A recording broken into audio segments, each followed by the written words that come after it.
ఏంటి పొద్దున్నే గిన్నె పెట్టుకొని నల్ల నల్ల ఉండలు తింటుంది అనుకుంటున్నారా? అదేం లేదండి, ఇది చూస్తే మీరు కూడా ట్రై చేసి తినండి, ఎంత బాగుంటుందో బాబోయ్. చూడు, ఆ జల్లిబుట్లో కాకరకాయలు ఉన్నాయి, ఇలా తీసురా. ఏమండి, వెళ్లే దారేగా నీ చెల్లెలకి కాకరకాయ కూర అంటే చాలా ఇష్టం, అలా ఇచ్చి వెళ్ళండి. ఉన్న కాయలన్నీ చెల్లామెకి పంపిస్తున్నావా, మనకి అట్టి పెడుతున్నావా? ఉంచానండి. సరే, అన్నట్టు ఈ పూట మన కూర ఏమిటో? ఇంకా ఏం అనుకోలేదు. అనుకోకపోవటం ఏంటి, కాకరకాయే. సరే, పులుసా వేపుడే అని అడగవే? చెప్పండి. వేపుడే ఎలా చేయాలని అడగవేమో? చెప్పండి. చెప్తున్నా విను. కాయగానే ఉంచి ఉప్పు కారం లోపల దిట్టంగా దట్టించి, ఏమిటి వింటున్నావా? కాయగానే ఉంచి లోపల చెప్పానా, దోహరగా వేయించి పొలం వెళ్తా అన్నారు.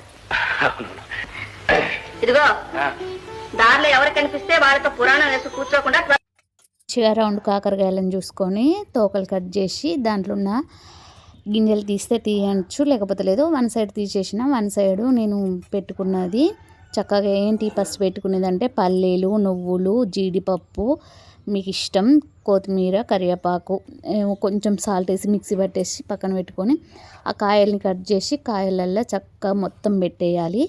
ఆయిల్ కూడా ఎక్కువ పోసుకోవసరం లేదు, మనం ఆయిల్ ఎక్కువ డీప్ ఫ్రై కోసం కాదు కదా. వన్ సైడు వేగినాక వన్ సైడ్ కాల్చుకుంటా అంటే సరిపోద్ది. కొంచెమే ఆయిల్ వేసేసి కాయల్ని ఒక్కొక్కటిగా వేసేసుకుంటే మంచిగా నూనె వేడైనాక సిమ్లో పెట్టండి. మంచిగా సిమ్లో అయితే మంచిగా ఉడికిపోతుంది, కొంచెం కూడా ఏమనిపించదు. మిక్సీ పట్టుకునేటప్పుడే పక్కా మీ ఇష్టం. ఇవన్నీ వేసుకోకుండా ఓన్లీ ఉప్పు కారం వేసి కూడా పెట్టుకోవచ్చు, మన ఇష్టం అది. చక్కగా కాగిపోయినాక అటు ఇటు వేసేసి అన్నీ మంచిగా ఉడికిపోతాయి. మంచిగా అంటే మంచిగా ఎంత బాగుంటుందంటే సూపర్ టేస్ట్ ఉంటాయి. అవి వీటిని ఇలా అయిపోయినాక తీసి పక్కన పెట్టుకొని మన ఇష్టం. అన్నంలోనే తినచ్చు, లేకపోతే విడిగా కూడా తినచ్చు. స్నాక్స్ టైప్ తిన్నా కూడా బాగుంటాయి. పెరుగన్నానికి కూడా ఎక్సలెంట్ ఉంటుంది, చేదు ఉండదు అసలే, ఎందుకంటే దీంట్లోకి కలిపిన ఐటమ్స్ బాగుంటాయి కాబట్టి. మీ ఇష్టం, మీరు ఐటమ్స్ కలుపుకునేటప్పుడు కొంచెం అయితే జీలకర్ర వేసుకోండి, దాని టేస్ట్ బాగుంటుంది కాబట్టి. అల్లం వెల్లిపాయ పేస్ట్ వేయకండి, అల్లం వెల్లిపాయ పేస్ట్ వేస్తే కాకరకాయ కర్రీని ఖరాబ్ చేస్తుంది, డీప్ ఫ్రై కదా, బాగోదు. ఇలా చేసుకొని నేనైతే తిన్నా. నాది, మా పాపది, మా బాబుది, మా ఆయనది, మొత్తం 4. ఇంకొకటి అయితే మీకండి.